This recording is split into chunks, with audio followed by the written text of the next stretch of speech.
Hey, what's up everyone? Alex here, back with another video about the World Othello Championship 2022. This time around I'll do a bit of a player profiling process on Calvin Koh from Singapore. So he's basically the first junior player that has ever represented Singapore, and also he's a relatively new player, just learning the game some 3 to 4 months before attending the World Othello Championship. And I think his performance was actually pretty impressive as a first timer and a very new player. He ended up the tournament at the 68th rank player, and then I think something that is really interesting about his results was he had 3 losses in a row against strong players in the tournament, and then 3 wins in a row, and then followed by 5 losses in a row, and then followed the last 2 wins. So I think it's pretty streaky. So -3 streak, +3 streak, -5, and then +2 streak. Usually a lot of players tend to go kind of up and down within each game, so maybe like, win 1 and lose 1. So let's quickly take a look at his games. I wanted to just quickly go over his games, just take a look at his game, and also figure out how I might have played slightly differently, and just a quick review on his game. So I think in the first round he picked Mr. Imre Leader from Great Britain, of course, at the welcome reception. Probably not the best of luck for him to kind of, as a new player, picking a very strong player. So over here, Calvin is actually playing as black and going into the Rose branch opening. And white, Imre is obviously a very strong book player. Up to this point, it's pretty much quite a fixed book sequence. And then Calvin basically plays like a G5 variation over here. And then jumps into B4. So I believe when I saw the game, it was actually quite a fast progression. So he might have prepared that opening. And up till here, it seems like book. So I think this one was probably slightly more dispersive in D2. I think being as part of Rose, it tends to be a lot centralized driven. So F3, a regrouping move for the 3 discs on the right and the 6 discs on the left might have been better, and to kind of better position yourself into the center 16, leaving only kind of dispersive moves for white on the outside. But playing on the outer perimeter on D2 may not be as favorable, and it allows white to kind of cut back, control the mini diagonals between D3 and G6, and also C6 to E4, creating these pockets of spaces in C2 and F3 that black cannot go into, but only white can go into. So it becomes difficult for black because black has to kind of play out to the bottom just to try to make moves in order for black to kind of regroup into F3 and C2. So yeah, probably D2 was the first mistake that kind of gave issues. So because of that, black had to play F7 just to cut out, try to get D5, maybe go for F3. And then because of that, it was easy for white to kind of just counteract on F3. So in this case, white did not choose to take the move itself to F3. I think F3 might have been the best, but F2 isn't a bad move in terms of the poisoning approach. And thereafter, black kind of jumped in and finally took advantage of the center 16 position, trying to move into a center position, followed by white just going for the quick and easy quiet move. So the one of the concerns about black taking E8 while there are so many playable squares to the left is that you immediately form a wing, and then that wing would essentially poison all your moves around the bottom left, and that creates a lot of issues. And it allows it forms a solid wall in the mid game, and then it allows white to kind of weave in and out to gain multiple tempo on this front. So white decided for a very simple approach, just a centralized move. And then just controlling the mini diagonals, white is able to kind of weave in and out. So this control of this mini diagonal from D7 to G4 is extremely crucial for white to get multiple tempo. And if black didn't want to let white get that, black would have to kind of grab the unbalanced edge. So that creates a lot of issues for black. So I think the follow-up sequence is quite natural in a sense that over here black grabs the edge, white goes to the center, black goes for a very strong edge, probably to get access from F5 to kind of regroup to H3, and that allows white to kind of go to the tail end of it, play a strong one, feed the unbalanced edge, followed by H2 just to defend the edge. And over here you can see the tempo is pretty much in favor of black, and black is in control. So over here white just feeds off the unbalanced edge, and black doesn't take it, so white takes it, and essentially black has run out of moves in this case, and white just goes for the easy sweep in the end game, and I think it's a straightforward parity win for white. So a bit of a pity for black, just the early part of the game. So let's go for the next game.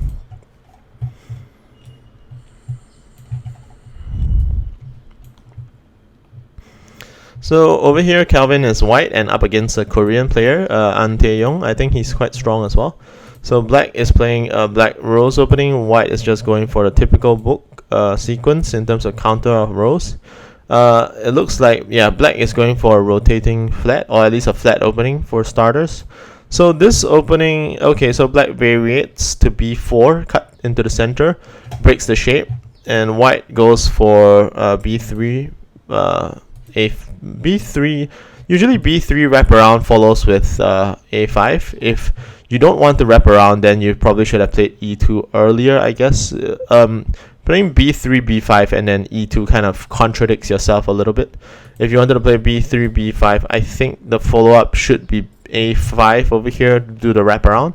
a5, a4, a3, b6, and a6 is the kind of typical wraparound sequence. But I guess this is still playable. But a4 is probably too dispersive. You have to regroup over here to d2 if you wanted to follow up with e2 and e2, f3. Probably white will definitely have to go for d2 just to chase the excess down to h6 a little. At least that's probably how I might have played it. This would be a little loud on white's part. A lot of contradicting mid-game moves over here, unfortunately. So this created a lot of pockets of spaces for black to kind of exploit and just kind of weave in and out for quiet moves. So over here, I don't think it's extremely terrible just yet for white, but white is definitely losing tempo over here. So over here, when black closes up, actually white has the opportunity to play an easy, quiet move. The game doesn't seem that far off. But over here, I think how I might have played differently instead of this move to d8 is to just play a floating x square maybe to g2. g2, g3 followed by that cut down maybe to the e8 to create that excess on the e5 disc to flip h2 in the future. Maybe I would have played slightly different there. Yeah, let's take a look at the sequence again. So maybe I would have gone here, followed by black cut in, cut for the e5 disc. In the future, I do have this extra move here. So if black were to go here, I can just defend it, and if black goes here, I can just cut over here. Probably slightly better, I feel. Maybe, I could be wrong. But let's go back to that sequence. Black jumps in, white defends the edge. Instead of white defending the edge, as e8 is a poison move for black, there's no strong rush to kind of cover it. So maybe still g2 or h3 is still possible. But covering it creates a very simple and straightforward sequence whereby black has this control on this mini diagonal from c1 all the way to g5 and also g3 all the way to d6. So this becomes like a kind of a double cross dilemma for white, and white doesn't have enough moves to kind of gain access and is forced to play sweeping moves like this just to stay afloat, and this becomes too easy for black to kind of control. Yeah, so unfortunately for Calvin, he lost this game mainly through tempo. So, or maybe a bit of experience as well. So let me just close this game and just go for the next one. So I think it's kind of a painful thing when you join a World Othello Championship and you have bad luck for the first 2 rounds, and then in round 3 you're actually up against another strong player, and Nicolas Wettergren from Sweden is also like a 8 to 9 wins player. So definitely a very strong player there. So I think with the new junior players who have lesser experience in the World Othello Championship, it might be a little intimidating playing against adults, especially adults who might be playing fast and very well versed with the kind of in and outs of the World Othello Championship. It could be something as minor as just writing transcripts. I noticed that a couple of junior players probably didn't complete all their transcripts. It's probably hard to kind of get used to writing that transcripts. So over here, black, Calvin is playing black and white against, so basically diagonal, and Calvin is playing the cow opening over here. So cow is slightly more centralized than Heath, but it's also more common, and I think more players play this. So over here is more towards a bet opening. Interesting variation over here. I think up to this point is actually quite a good book variation by Kelvin to kind of create a slightly less orthodox variation. But over here, white is just simply cutting in to maintain the center. No major mistakes from either players at this point, I guess, except for the fact that, you know, white has a very strong control on this mini diagonal and this mini diagonal, and has a chance to kind of take f4 and get a pair over here, c1 and c2, multiple tempo. So definitely a little bit more difficult for black at this point in time, and black jumping in to kind of complete the pair. At this point, it's probably unwarranted, unless you are telling me you're looking for an excess over here to f4 and taking this move, then maybe it's probably more justified. So I think maybe that earlier shape could have put black a little bit more in trouble over here, because it doesn't serve any purpose to kind of cut through. And then now white closes off the excess pretty much quite early into the game. So black cuts in, trying to form that balance. White wanted a little bit more control on the edge. Black feeds, white takes, black go in, and then basically over here, black is just hanging on one tempo over here. So black cuts out over here to b6. That's a good cut because it pushes out first, and try to retain as many moves on c6, you know, e7 over here. And then white takes a full edge over here. Black jumps out. So essentially black is just running on one tempo right now, and it's quite difficult to kind of continue to do so. So over here, yeah, black cuts out the crossback, white jumps in, black goes in for the crossback.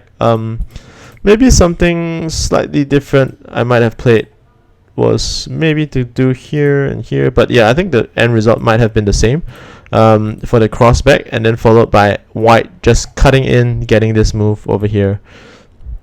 And black goes for the control, which is decent defense by Kelvin, because black still has access to c8, and white doesn't have access to c8 right now to kind of do that b square swindle. So white jumps in for the diagonal control, which is strong.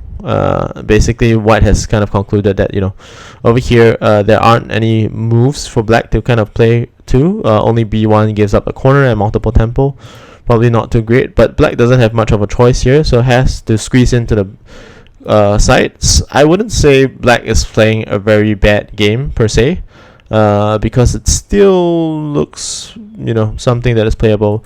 Maybe over here it becomes a straightforward loss. Let's see. Yeah, this becomes a straightforward parity win. I'm not too sure whether changing the move over here to go this might be better. No, this will be a swindle, so it wouldn't work out. Yeah, so I guess that's probably, you know, the best way black could potentially struggle a little bit more to get that moves. Let's see, what other options are there? Yeah, I think white has a very firm control on this. I think black played actually very well to defend this position, just that black kind of lost the tempo position earlier on in the opening. So yeah, unfortunately for black, it was more from the opening perspective. So the next game.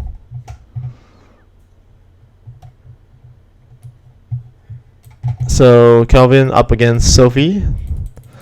So over here, black played Iago, white played a nice variation over here, just to counteract and control the mini diagonal lines. So I think up to this point, Kelvin seemed to be getting comfortable into the tournament and started to play a lot stronger than, you know, what was being played in the earlier rounds.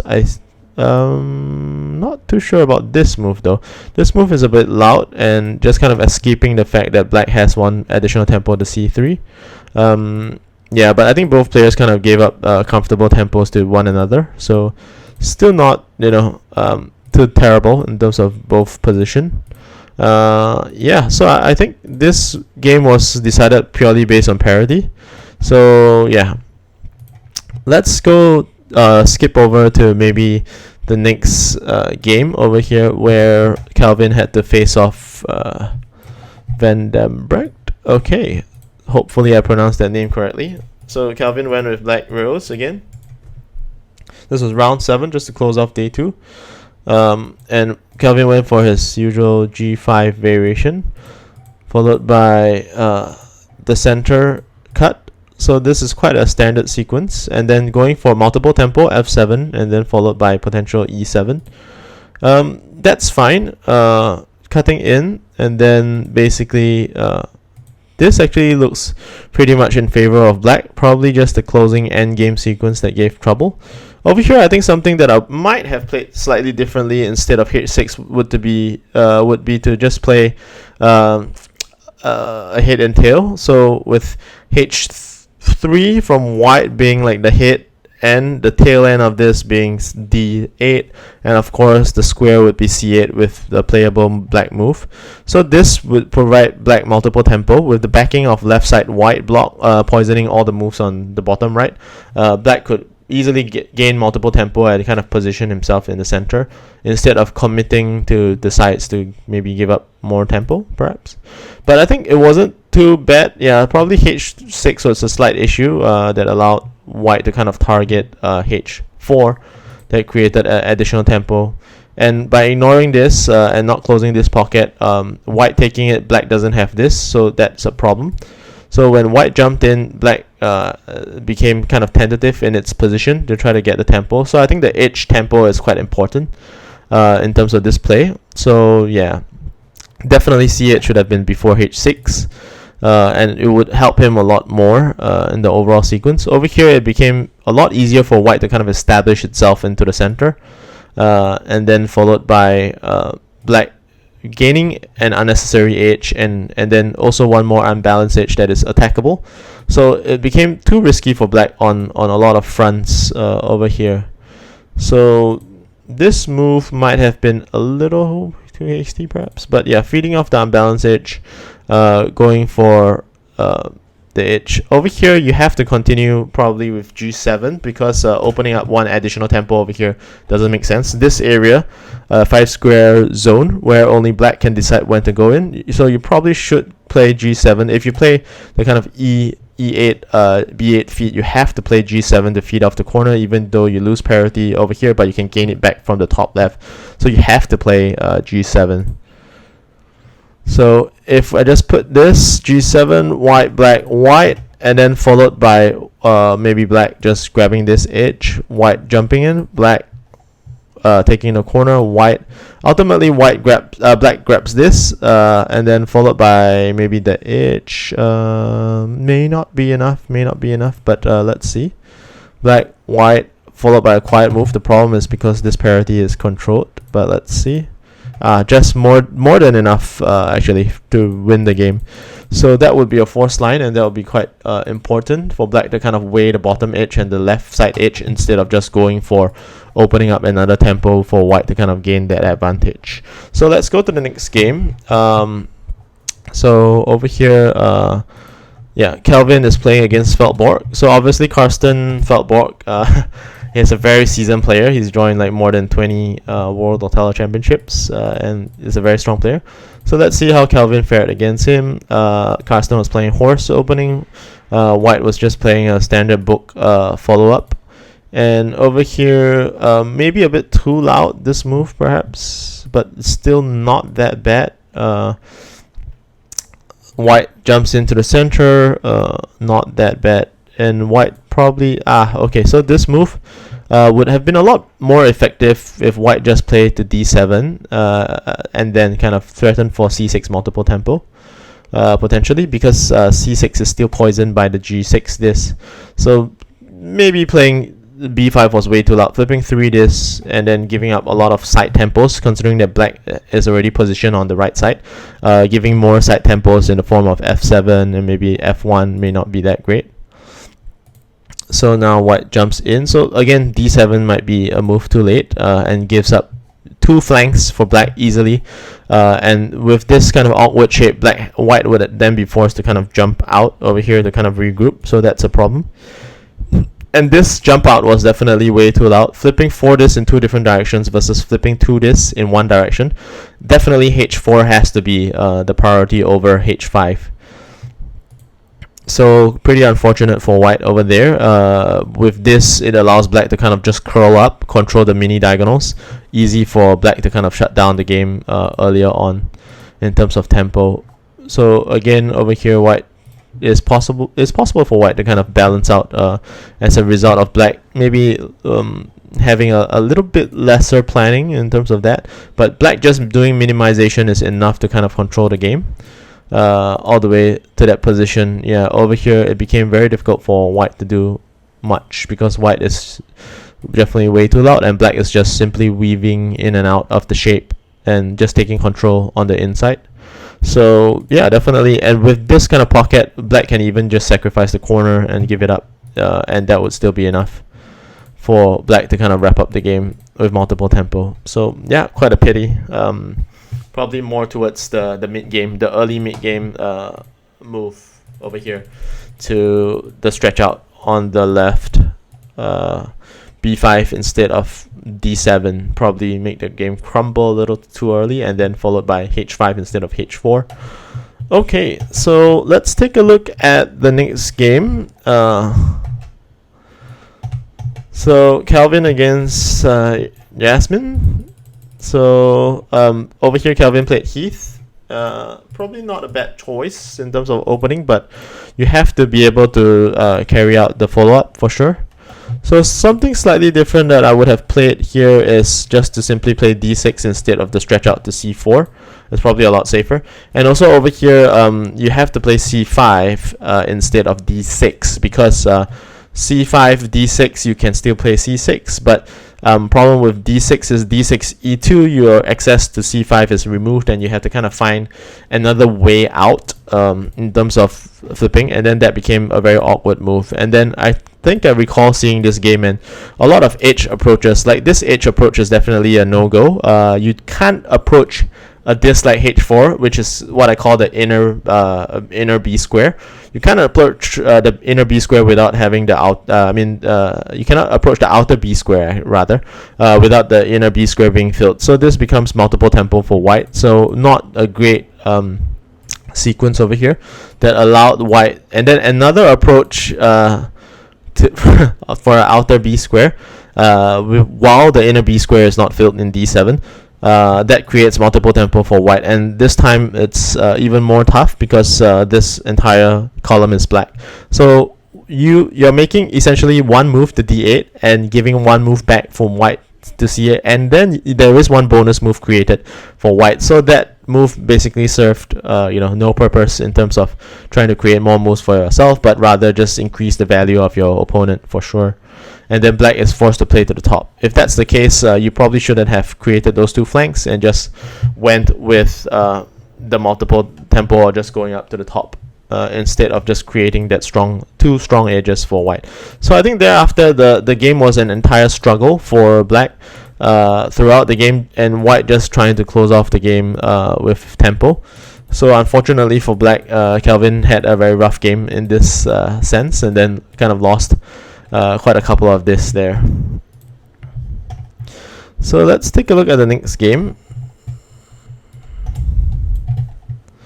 So Kelvin against Leah. Let's see. So black and white up against Italian opening. White still within the center.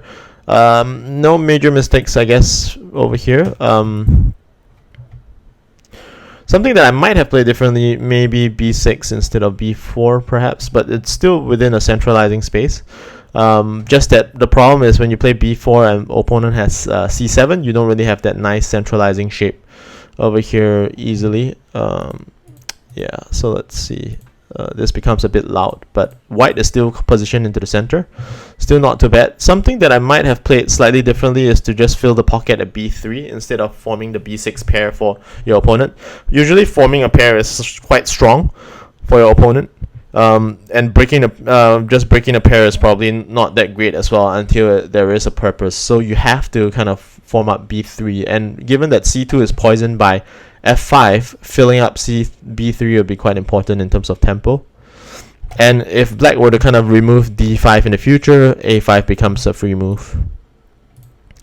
So yeah, this sequence it's still not too bad. I think in this position white was actually still alright, just that black is closing up a bit. Let's see. In this position, white is giving up the edge, so it's quite a basic kind of corner sacrifice, and black not refusing to take that sacrifice at that point in time.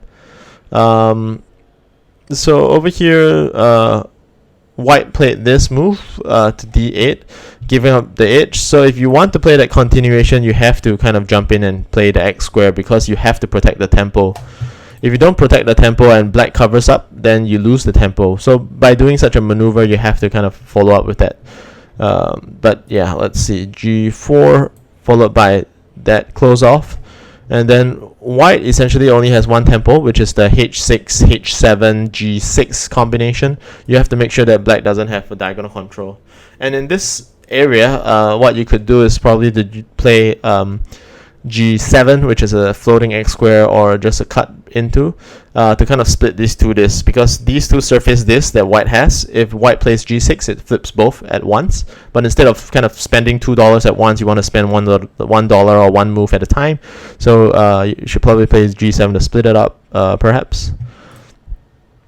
So basically white did do that, and then followed by the cut in to G6.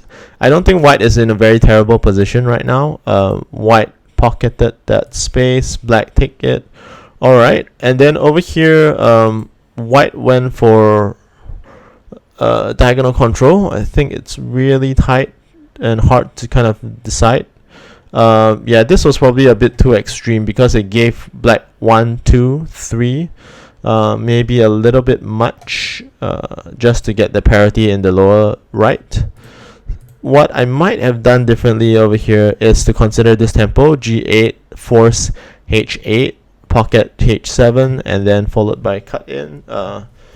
Yeah, probably this force line, and then followed by black's only choice, white, black, and then go for the Landau maneuver to B2. B2 followed by just a either way. I think probably this is more this, because if you play A2 first, you obstruct yourself from grabbing these two discs. But if you play A8 first, you don't obstruct yourself from getting any disc here. So definitely play here to A8 and then followed by A2. So in this situation, 15, 20, 27. So yeah, white should have won 37 to 27 in this case. But yeah, due to the endgame error, in terms of not capitalizing on tempo, it became a huge issue over here when white decided to go with this.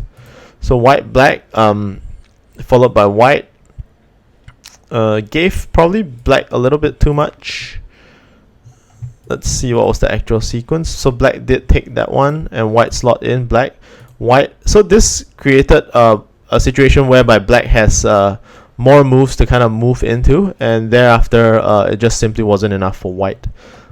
Yeah, so definitely you have to force the tempo first. This endgame example is the perfect example of showing how important tempo is. Even though G8 gives up a secured edge, again, because you gain the tempo, you force black into that corner, and there are ways to kind of exploit this kind of strong long brick walls by black because of the Landau maneuver over here.